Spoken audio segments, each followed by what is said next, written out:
Hi guys, நம்ம திருப்பூர்லேயே தோட்டத்தில் விளைஞ்ச காய்கறிகள் டைரெக்டாக சேல் பண்ணிகிட்ருக்காங்க. எங்கேன்னு சொல்கிற வீடியோவை ஃபுல்லாக பாருங்கள். நம்ம திருப்பூர்லேயே அதிகமாக விவசாயம் பண்ணுற இடம் பார்த்திங்கன்னா எனக்கு தெரிஞ்ச இடுவாய் சைடு தாங்க அதிகமாக பண்ணிக்கிட்டு இருக்காங்க.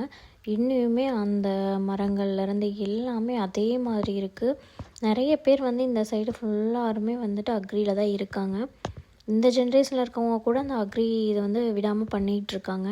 அவங்க தோட்டத்திலேயே இயற்கையான முறையில் விளைஞ்ச காய்கறிகளை அவங்க வியாழக்கிழமை சந்தை போட்டுக்கிட்டு இருக்காங்க. இந்த சந்தையோட டைமிங் பார்த்திங்கன்னா 3 மணிலேருந்து 6 மணி வரைக்குங்க. அதுக்கப்புறம் பார்த்திங்கன்னா கொஞ்சம் இருட்டிடும், ஏன்னா உள்ளே காடாக இருக்கிறனால. ஸோ கொஞ்சம் வெளிச்சத்துலேயே போய் வாங்கிக்கோங்க. வேணும் அப்படின்னா ஃப்ரெஷ்ஷான வெஜிடபிள்ஸ் எல்லாமே இங்கே போய் வாங்கிக்கலாம். இது இடுவாயிலேருந்து கொஞ்சம் உள்ளங்க திருமலை தோட்டம்னு ஒரு தோட்டம்.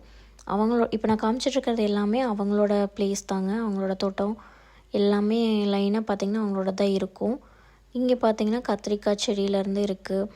அப்புறம் ஆனியன், ஸ்ப்ரிங் ஆனியன் எல்லாமே அங்கேருந்து அவங்களோட இதில் தான் விளைஞ்சது. இது காலிஃப்ளவர், முட்டைக்கோசுன்னு சொல்லுவாங்கள்ல அந்த இது.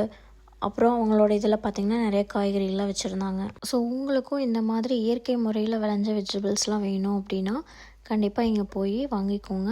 அதோட இவங்க கிட்ட தென்னங்கன்றும் இருக்குங்க, வேணும்னா வாங்கிக்கலாம்.